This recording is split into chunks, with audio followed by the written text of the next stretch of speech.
네, 오늘은 사명의 전달자라는 제목으로 함께 말씀을 나누겠습니다.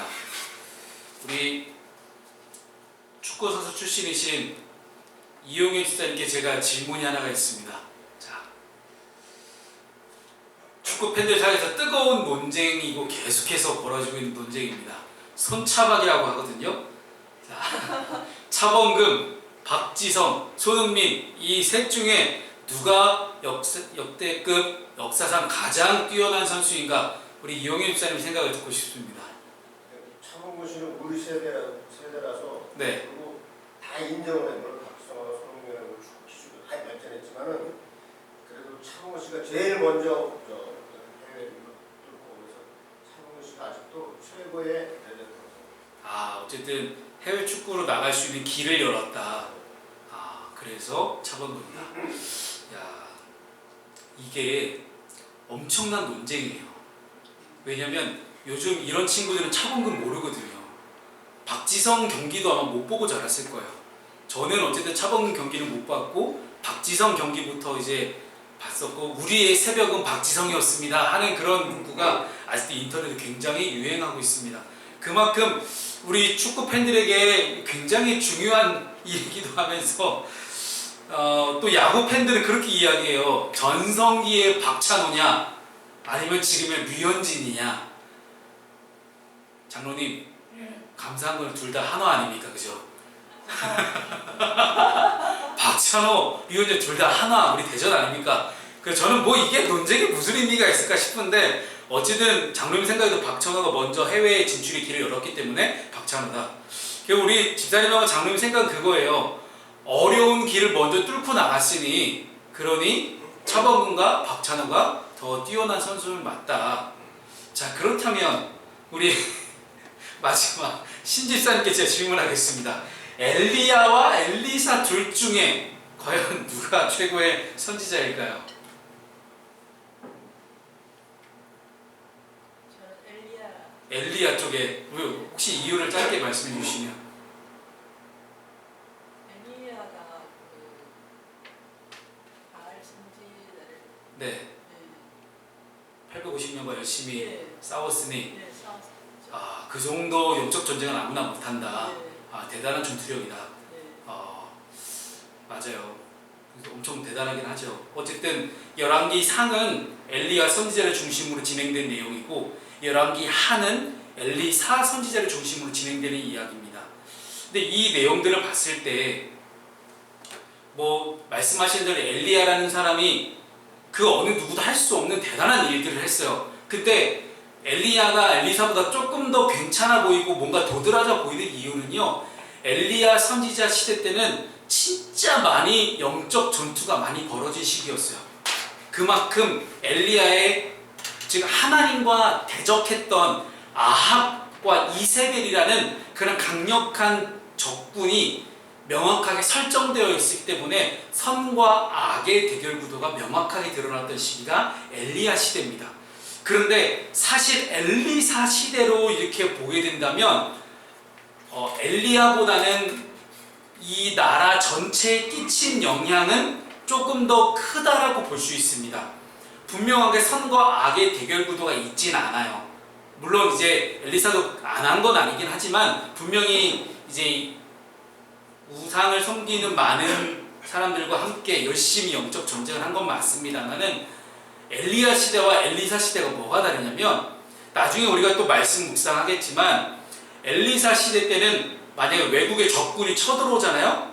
그러면 예를 들어서 적군이 쳐들어오면 야, 지금 우리가 쳐들어가는 저 성에 엘리사 그 하나님의 선지자가 있대. 야, 이건 지는 싸움이야. 가면 안 돼. 라고 얘기할 정도로 뭔가 열방이나 전 그쪽 그 당시 고대 근동 지방에서 전체적인 영향력들을 놓고 판단했을 때는 엘리사가 조금 더 우위에 있지 않을까라는 생각이 들지만 어쨌든 피 튀기는 열심히 뭔가 막 다툼했던 그런 이력들은 엘리야가 더 대단한 게 사실이긴 합니다. 그래서 아직까지도 많은 사람들은 엘리야와 엘리사 이름도 비슷하잖아요. 엘리야와 엘리사 사이에서 누가 최고냐라고 이제 거의 손차박 박찬호 류현진 마치 조금 이렇게 뜨거운 논쟁이기도 합니다. 그래서 임팩트 면에서는 엘리야에 비해서는 떨어지지만 실제적인 국가적인 영향력 면에서는 엘리사가 조금 더 뛰어나다 하는 그런 평가를 저는 내리고 싶어요. 근데 이 이야기를 제가 왜 하느냐면 오늘 본문의 내용이 엘리야에서 엘리사로 이제 리더십이 넘어가는 장면입니다. 원래 오늘 저희가 함께 읽어야 될 말씀이 열왕기하 2장 1절부터 18절까지 다 읽어야 되는데 1절부터 11절까지 내용까지 다 하기에는 오늘 여러분들이 집에 못 가실 것 같아서 제가 12절과 18절까지만 들고 와서 오늘 여러분과 함께 이야기를 나누고 싶었습니다. 그래서 엘리야에서 엘리사로 넘어가는 그 과정 가운데서 어떻게 사명이 전달되어지는 과정 가운데 어떤 종류의 사람을 하나님이 선택하셔서 사명의 전달자 그리고 사명을 감당할 수 있는 사람들로 하나님이 세우시는지 그 이야기를 오늘 저는 함께 나누고 싶습니다. 그래서 바라기는 저와 여러분이 이 자리 가운데 함께 말씀을 나누고 있는 저와 여러분이 모두 이 사명의 전달자가 되기를 바랍니다. 엘리사처럼 하나님께 사명을 받은 사람답게 사명을 잘 지키고 행하고 사명을 전달해 나갈 수 있는 우리 모두가 될 수 있기를 주님의 이름으로 축복합니다. 아멘. 자, 우리 첫 번째는요, 현상보다 본질에 집중하는 사람을 통해서 하나님은 사명을 이어가십니다. 위대한 선지자 엘리야가 처음 등장하는 장면과 엘리사가 등장하는 장면은 조금 달라요.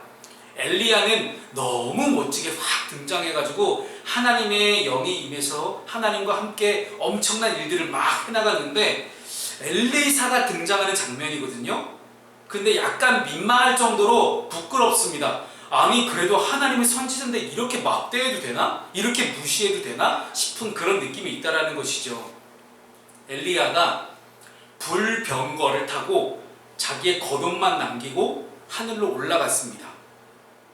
죽지 않고 올라간 성경에 두 명의 인물이 있죠. 에녹하고 엘리야입니다. 나중에 꼭 만나보고 싶어요. 어떤 느낌이었는지. 어쨌든 에녹과 엘리야가 죽지 않고 하나님께 올려심을 받았는데 그 이후에 엘리야의 겉옷을 가지고 엘리사는 엘리야가 했던 것처럼 요단강 물을 딱 칩니다. 그랬더니 요단강 물이 갈라지죠. 그 기적들을 행하고 그 마른 땅으로 건너와서 반대쪽으로 건너와서 엘리야의 제자들이 있는 강 반대쪽으로 건너왔습니다. 엘리야의 제자들이 볼 때 쟤 누구야? 요즘 우리 장로님 모르시는 단어가 뭐냐면 듣보잡이라는 단어 모르시죠? 장로님인데 한 번도 듣도 보도 못한 그런 존재라는 거예요. 그거를 이제 요즘 이런 친구들이 듣보잡이라고 얘네는 다 알아요. 근데 그런 존재감이 없는 인물인데 갑자기 이 사람이 엘리야의 겉옷을 들고 오더니 엘리야 자기 스승님처럼 똑같은 기적을 일으키며 오는 거예요. 일단은 뭔가 대단해 보이잖아요. 그래서 엘리야의 제자들이 엘리사를 보고 일단은 엘리야의 영이 엘리사에게도 임했다라고 하면서 엎드려 경배하며 일단은 엘리사를 영접하고 맞이합니다. 여기까지는 좋아요. 여기까지 좋은데 오늘 16절 말씀을 함께 읽어볼까요? 자, 읽습니다. 시작. 그에게 이르되 당신의 종들에게 용감한 사람 50명이 있으니 청하건대 그들이 가서 당신의 주인을 찾게 하소서. 염려하건대 여호와의 성령이 그를 들고 가다가 어느 산에나 어느 골짜기에 던지셨을까 하나이다 하니라. 엘리사가 이르되 보내지 말라 하나 라고 이야기합니다. 무슨 얘기예요? 엘리야의 제자들이 어떤 생각을 했냐면 하나님께서 성령을 보내셔서 엘리야를 지금 산채로 들고 올라가지 않으셨느냐. 사람 몸이 산채로 올라가는데 분명히 저 어딘가 산골짜기 너머에 떨어뜨려 놨을 수도 있다. 우리 당장 스승님 찾으러 가야 된다. 만약에 떨어져 죽었으면 그 시신이라도 수습해야 되는 거 아닙니까? 왜 그러냐면요, 이스라엘 사람들, 제가 예전에 한번 말씀 나누긴 했는데 이스라엘 사람들에게는요 아합과 이세벨이 죽은 장면을 여러분 기억해 보시면 그냥 성 밖에 버려져서 개들에게 찢겨 죽거든요. 그 시체가 먹혀요. 그러니까 죽긴 죽었는데 시체가 밖에 버려져서 개에게 먹힙니다. 이걸 가장 저주스러운 죽음이라고 이야기를 해요. 그래서 이스라엘 사람들은 항상 이제 음부라는 그 단어를 이제 땅 밑에 있는 공간이라고 생각을 하는데 사람이 죽어요. 그리고 죽으면 그 사람을 땅을 파서 땅 밑에 묻습니다. 안 보이잖아요. 이거를 최고의 죽음이라고 생각을 해요. 그런데 겉으로 드러난 죽음, 그래서 길거리 다니는 사람들한테 밟힐 수도 있고 개에게 아니면 각종 다양한 야생 동물들에게 먹힐 수도 있는 이런 죽음을 가장 저주스러운 죽음이라 생각하기 때문에 자신들의 스승님이신 엘리야가 그렇게 죽었을지도 모르는데 하나님의 선지자를 그렇게 비참하게 놔둘 수는 없습니다. 제가 찾으러 가겠습니다라고 이야기를 하는 거죠. 엘리사 입장을 한번 생각해 보겠습니다. 아니 지금 하나님께서 성령을 보내셔가지고 성령의 불병거로 지금 엘리야 스승님을 하늘로 올리셨는데 무슨 얘기냐, 지금 이 땅에 계시지 않다라고 아무리 이야기하고 싶어도 그럴 필요 없다고 아무리 대답해도 막무가내입니다. 그래서 17절을 읽어보면 엘리사가 부끄러워하도록 엘리야의 시체를 찾으러 가야 한다고 강청했다고 얘기해요. 강청했다는 단어가 이 단어를요, 성경에서 이 단어를 쓸 때는요, 마치 이 사람을 비난하고 저주하면서 네가 뭘 알아? 우리 스승님 우리가 찾을 거야. 네까짓 게 뭔데 감히 우리한테 찾지 말아야 하면서 그렇게 모욕감을 주면서 찾으러 갔다는 표현을 강청이라는 단어로 써요.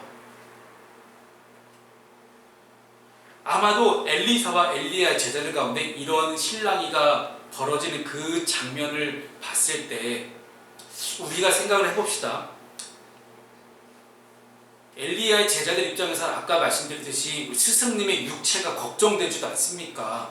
지금 어느 골짜기에 던져졌을지도 모르는데 스승님의 몸이 짐승의 밥이 되진 않았을까? 혹시라도 숨이 아직 붙어있다면 우리가 구하러 올 것을 기다리지는 않으실까? 너무 염려가 됩니다. 아니 바람에 불병거에 휘말려 올라가는 그 스승님을 구경만 하지 않고 따라가서 그분의 옷만 달랑 챙겨갖고 온 당신을 우리가 엘리야의 후계자로 인정할 수 있겠습니까? 라는 그런 이야기예요. 감정이 격해진 제자들 가운데서는 그렇게 강청하거나 겁박하거나 모욕감을 주고 막 부끄러워하게 했을 거라는 것입니다. 엘리사 당신이 아무리 대단한 사람이라 할지라도 비록 스승님처럼 똑같이 옷을 들고 강물을 가르는 기적을 펼쳤어도 너무 의심되지 마십시오.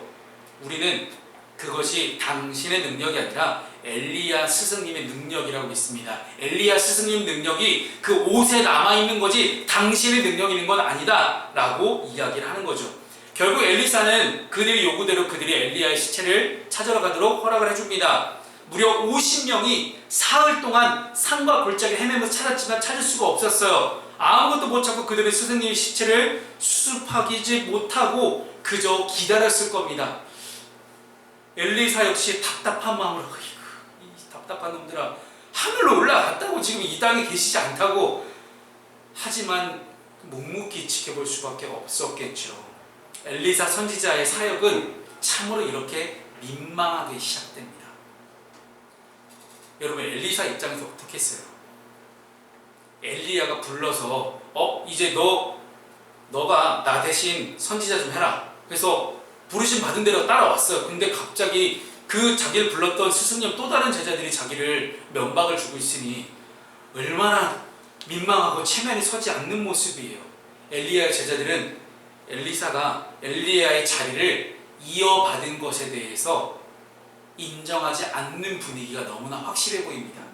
엘리사의 리더십을 받아들이지 않고 있었고 그의 지시와 가르침에도 귀를 완전히 닫고 있는 장면입니다.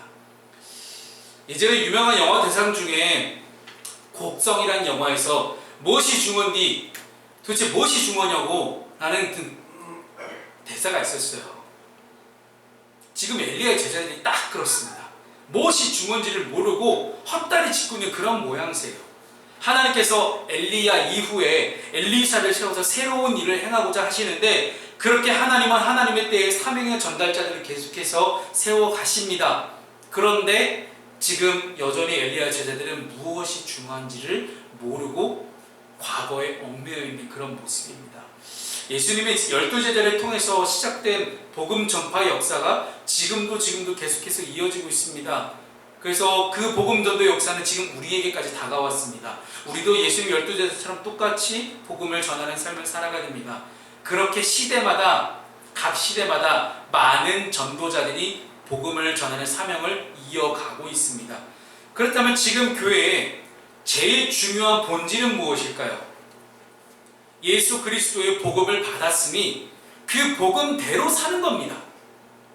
예수로 살아가는 거예요.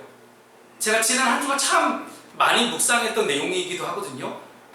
나는 죽고 예수로 사는 것에서 지금까지 한국교회는요, 내가 죽는 것, 내가 헌신하는 것, 내가 내려놓는 것을 강조했다면 이제는 예수로 사는 것에 집중해야 될 때가 지금의 때입니다. 나는 죽기만 했고 죽은 다음에 예수로 사는 것이 무엇인지에 대해서 전혀 깨닫지 못하고 살아왔어요. 부모 세대들이 지금의 한국교회 부흥을 이끌어낸 많은 신앙의 우리 부모 세대들이 예수로 살지 못해서 그 모습을 보고 다음 세대들은 그 자녀들은 예수 믿는 거 별거 없구나. 똑같네. 일반 세상 사람들이랑 뭐가 다를 게 뭐가 있어. 여전히 교회 안에서도 자기 잘났네 하고 있고 대접받으려고 하고 있고 말씀과는 정말 정반대의 삶을 살아가고 있는 그 부모 세대의 모습을 보면서 자녀 세대가 무엇을 배우겠냐는 거예요. 지금 다음 세대들이 왜 교회에 없는지 아십니까? 이유는 단 한 가지입니다. 부모 세대들이 말씀대로 예수로 사는 것을 제대로 삶을 통해서 보여주지 못했다라는 거예요. 교회에서만 신앙 좋은 척하면 무슨 소용이 있습니까? 집에서 가정에서 믿음대로 말씀대로 살아가지 못하면 자녀들은 저거 교회 가는 거 아무 의미 없는 거구나 라고 깨닫는 것이죠. 지극히 상식적인 부분에서도 예수로 살아내지 못하면 인생의 진짜 가장 중요한 순간에 타협하게 됩니다. 그렇게 훌륭한 엘리야에게 배웠어도 이 엘리야의 제자들은 지금 본질을 깨닫지 못하고 그냥 보여지는 현상 가운데서 자기네들이 기득권을 유지하는데 엘리사에게 기득권을 뺏기지 않으려고 아둥바둥거리는 그런 기득권 싸움으로밖에 저는 보여지지가 않습니다. 어찌 보면 예수로 살아가는 그 본질을 깨닫지 못한 채 그저 당장 내 눈앞에 있는 내 인생의 문제, 현상의 문제에만 관심을 기울이고 있는 우리의 모습이 이 모습이 아닙니까? 현상보다 본질에 집중하는 사람을 통해서 하나님은 사명을 이어가십니다. 두 번째, 어떤 사람을 통해서 하나님이 사명을 이어가시냐면 자기를 부인하고 십자가를 질 줄 아는 사람을 하나님은 사용하십니다. 여기서 그러면 한 가지 질문을 해봐야겠죠. 왜 엘리야의 제자들은 엘리사를 인정하지 않았을까 하는 문제입니다. 근데 그것을 생각하기에 앞서서 엘리야의 제자들은 갑자기 어디서 나왔지? 하는 질문을 해봐야 돼요. 엘리야를 여러분 잘 생각해보세요. 앞에 열왕기상 본문을 우리가 쭉 읽어봤잖아요. 엘리야가 처음 등장한 이래 엘리야는 거의 혼자 다녔어요. 자, 아까 우리 신집사님 말씀하셨지만 갈멜산에서 850명 대 1로 영적 전투를 벌일 때도 혼자 싸웠어요. 지금 이렇게 몇백 명이 물려가지고 막 50명 제자들이 엘리야 시체 찾아러 다니는 그 50명 그때는 없었어요. 엘리야 혼자 있었어요. 그런 그가 언제 어디서 갑자기 제자를 모으고 이렇게 괜찮은 공동체를 만들었을까? 엘리야는 자기의 사역 초반에 가뭄을 선포하고 곧바로 그리 시냇가 둥지로 피신을 하며 까마귀가 주는 먹을 거를 받아 먹으면서 살았기 때문에 제자들을 받을 형편이 못 됐어요. 무슨 얘기냐면 그 당시에 제자들을 거둬들인다는 건요, 스승이 제자를 먹여야 돼요. 이스라엘 문화가 그렇습니다. 스승이 제자들의 먹을 거리를 해결을 해줘야 돼요. 예수님이 왜 오병의 기적을 일으킨지 아세요? 뭔가 스승님으로서의 어떤 책임감도 있지 않았을까 싶기도 해요. 물론 말씀 가운데 나와 있지만 많은 사람들이 식사할 때가 되어서 배고프고 허기지고 굶주린 것, 물론 그 이면에는 영적인 굶주림도 포함되어 있긴 했지만 그 굶주림을 보시고 오병의 기적을 행하셨는데, 그 당시 엘리야의 선지자 학교, 즉 신학교죠. 엘리사의 선지자 학교에서도 늘 같이 함께 공동으로 식사를 했습니다. 같이 함께 먹고 사는 그런 생활 공동체로 살았거든요. 그렇기 때문에 먹을 걸 해결해야 되는데 지금 엘리야가 그리시나까지 숨었을 때 까마귀가 주는 걸 먹고 사는 사람이 무슨 제자들을 키울 수가 있어요. 그렇게 힘들겠죠. 그런데 제가 개인적으로 추측해 보기로는 바알과 아세라 선지자 850명과 갈멜살 전투 이후에 호렙산에서 하나님께 사명을 받고 나서 그를 따르는 사람들이 한 명쯤 이렇게 모이지 않았을까 생각해 보기도 해요. 또한 열왕기상 18장 4절을 보게 되면 이세벨 왕비가 더 이상 못 참겠다. 엘리야처럼 하나님 믿는 선지자 앞으로 내가 싹 다 잡아 죽일 거야 하고 엄청난 명령을 내립니다. 그랬더니 그때 당시에 선지자 오바댜가 100명을 피신시켜 살렸다라고 성경이 기록하고 있어요. 어쩌면 엘리야의 제자들 가운데는 이 사람들도 섞여 있을지도 모르겠습니다. 또 그렇잖아요. 여러분 누가 봐도 갈멜산에서 불이 떨어지는 그 장면을 봤더니 엘리야가 믿는 하나님 진짜 하나님이었네. 그 광경을 보고 바알과 아세라 선지자들을 죽이는 일에 멸한 일에 동참했던 사람들 중에서도 혹시 제자들이 나왔을까 싶기도 합니다. 아무튼 이런 사람들은 호렙산에서 엘리야가 더 이상 하나님 선지자 노릇 못 해먹겠습니다. 지금으로 따지면 하나님 목사 못 해먹겠어요. 하나님 나 그만둘래요 하고 영적인 기근에 시달릴 때, 영적인 피로도 극에 달했을 때 더 이상 아무것도 할 수 없다고 이야기할 때, 그때 하나님이 온갖 폭풍우가 지나고 작고 세미한 음성으로 어떤 고난과 핍박에도 바알에게 무릎 꿇지 않는 인생을 살았던 7,000명이 이스라엘에 있다 라고 하나님이 엘리야를 위로하시면서 엘리야 넌 결코 혼자가 아니야. 7,000명이나 되는 사람들이 우상 숭배하지 않고 최선을 다해서 하나님 섬기고 있다 라고 이야기하셨습니다. 이런 사람들이 아마 엘리야의 제자로 들어오지 않았을까 하는 생각이 듭니다.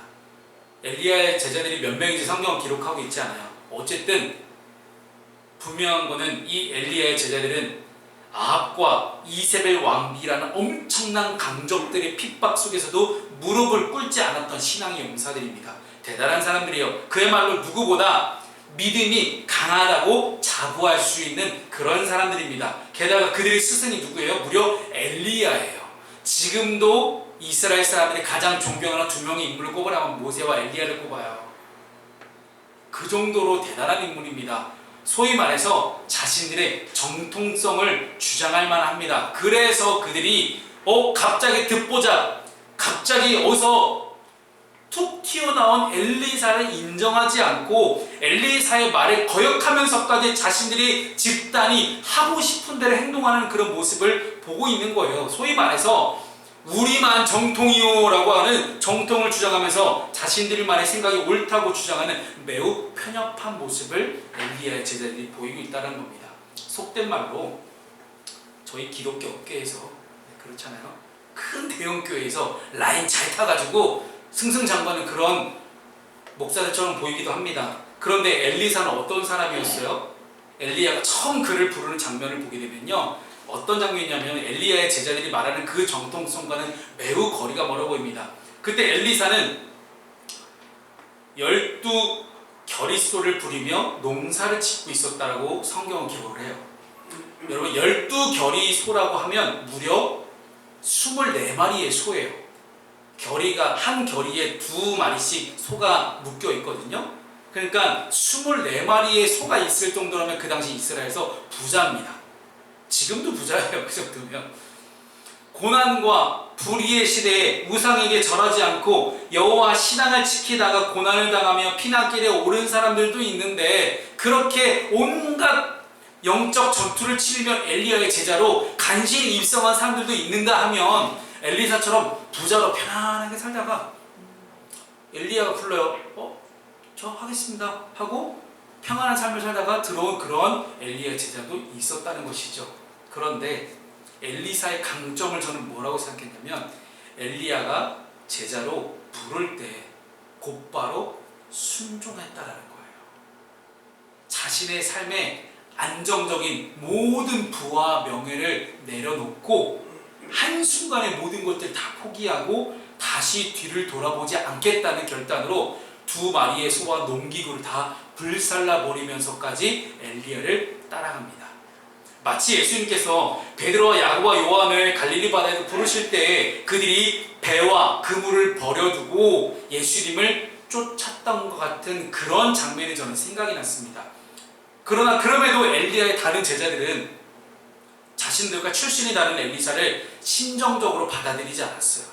그가 엘리야의 대를 잇는 선지자가 되었다는 것을 인정하지 않은 것 같습니다.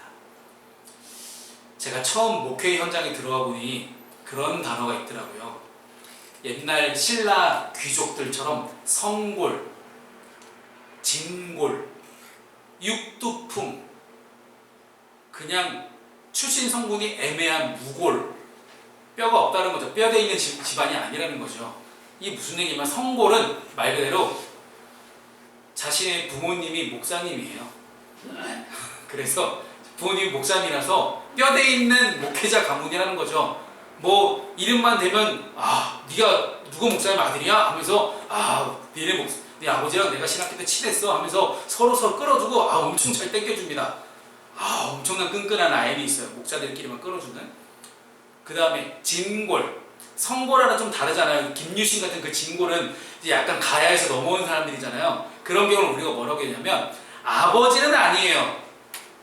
아버지는 아닌데 자신의 친가 쪽의 아버지는 아니고 자신의 이제 외가나 아니면 내가 결혼을 했는데 결혼한 대상이 목회자 자녀예요.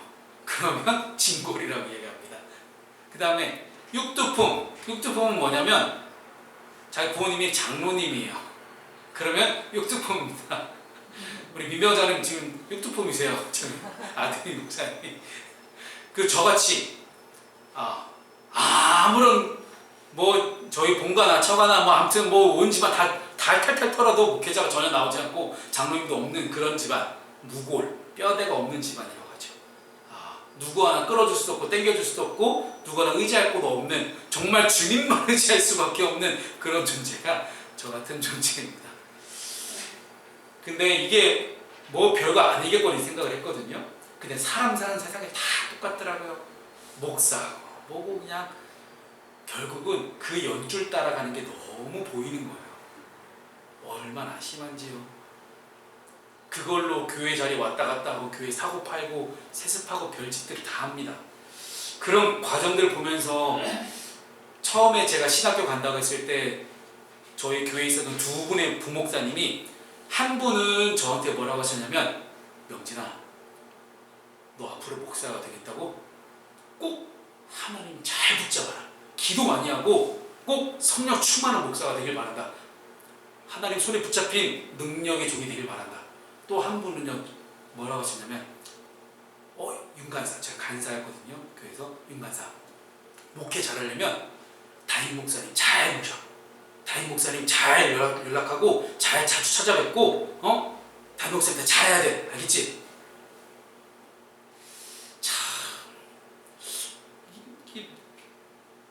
근데 그분도 그렇게 마지막 두 번째 말씀하신 분도 그렇게 출신 성분이 좋은 분은 아니셨거든요.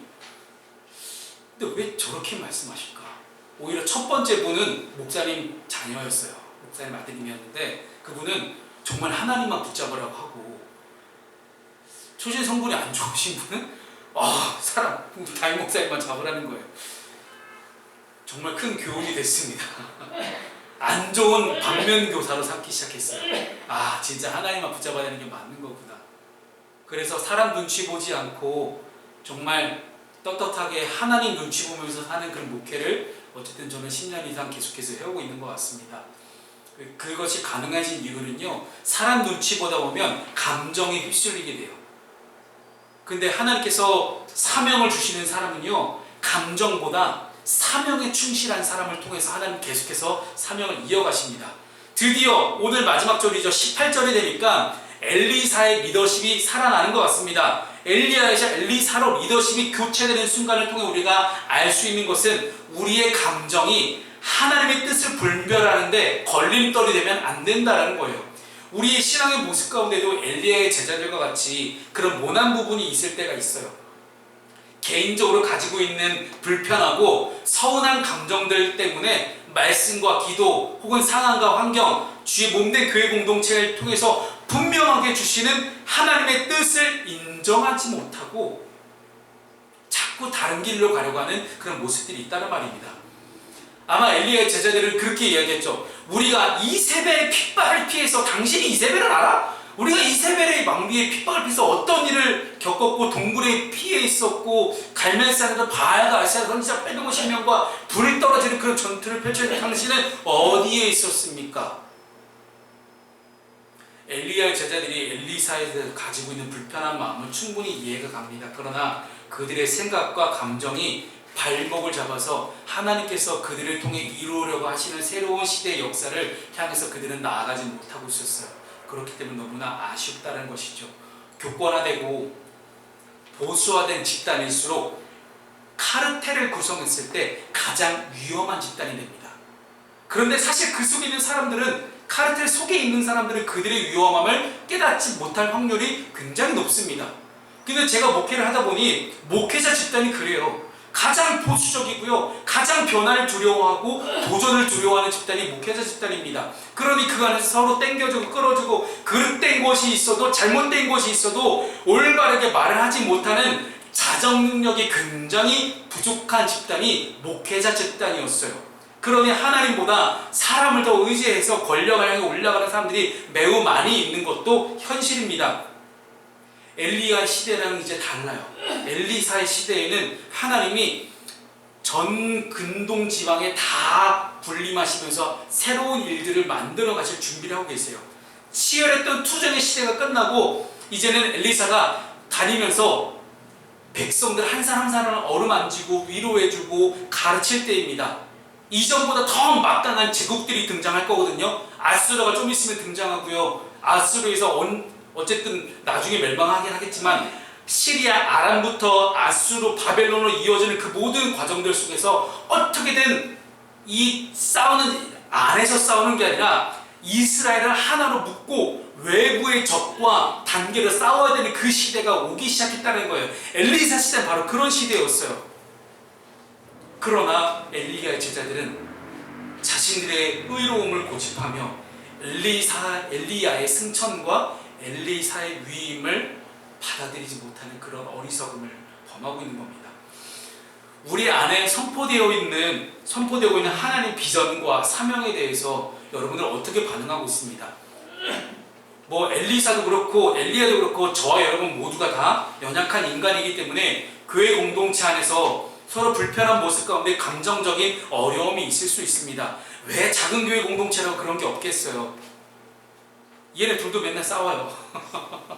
박준혁, 김연도. 앞에 서 있는 목사가 마음에 안 들 수도 있고요. 교회 건물이나 서비스가 마음에 안 들 수도 있고요. 왜 우리 교회 예배는 이렇게 가벼워라고 얘기할 수도 있고요. 왜 목사님 설교는 저렇게 빠를까? 왜 목사님은 저렇게 찬양만 잘하고 설교를 들게 못할까? 이렇게 얘기할 수도 있고요. 그러나 감정이 사명보다 앞설 때 사명을 완수할 수는 없습니다. 최근에 한 설문조사 결과를 보았습니다. 그런데 거기에 정말 안타까운 거는요, 사명이라는 단어가 없더라고요. 어찌 보면 이 성령 시대를 살아가는 우리에게 있어서 가장 중요한 단어를 저는 사명이라고 생각하고 싶거든요. 교회를 선택할 때도 자기의 사명과 맞닿아 있는 그런 교회를 선택하는 것이 맞는 것이고, 내가 사명을 감당할 수 있는 교회를 선택해서 그 교회에 출석하며 열심히 충성하고 헌신하고 공동체를 만들어가는 것도 또 다른 사명입니다. 그런데 여기에 사명이 없어요. 결국은 사람 때문에 교회를 떠나고 사람 때문에 교회에 나온다는 거예요. 이게 무슨 경우입니까? 전능하신 하나님께서 지금 우리와 함께 하셔서 우리에게 사명을 주셔서 함께 일해보자고 하시는 이 엄청난 순간에, 여러분, 이 사명이 쉬운 게 아닙니다. 전능하신 하나님이, 그 크고 위대하신 하나님이 지금 보잘것없는 우리 인간과 함께 하시겠다는 거거든요. 그런데 자꾸 이런 상황 가운데도 이것 탓하고 저것 탓하고 있는 그런 상황인 거예요. 그러니 이런 저런 난 다 싫다, 나 무조건 큰 교회, 동산교회가 최고야 라고 가는 그런 경우들이 얼마나 많습니까? 바라기는, 사랑하는 푸른숲교회 성도 여러분, 말씀을 통해 주시는 사명을 따라 살기를 바랍니다. 아멘. 타이밍이 좀 늦었어요. 상황과 환경을 탓하며 주저앉기보다는 극복하는 역경지수가 더욱 높아지기를 바랍니다. 아멘. 저희 교회가 왜 푸른나무 사회협동조합을 만들고 왜 이런저런 계속 하는지 아세요? 이 작은 교회가 돈도 없는데 재정도 늘 부족하고 담임 목사는 월급도 제대로 못 받고 있는 이 교회 현실 속에서 왜 제가 이런 것들을 계속해서 해나가는지 아세요? 사명이기 때문에 그래요. 사명이니까. 큰 교회는 무조건 다 할 수 있고 작은 교회는 할 수 없다는 그런 편견을 깨고 하나님께서 사명을 주시면 그 사명 따라 살아가는 게 그리스도인이라는 걸 저는 여러분과 함께 이 마음을 나누고 싶은 거예요. 이 모든 일 가운데 우리 전지전능하신 하나님께서 함께 하십니다. 믿으십니까? 아멘. 그 임마누엘의 놀라운 은총이 저와 여러분 가운데 언제나 함께 하시기를 주님의 이름으로 축원합니다. 아멘. 아멘.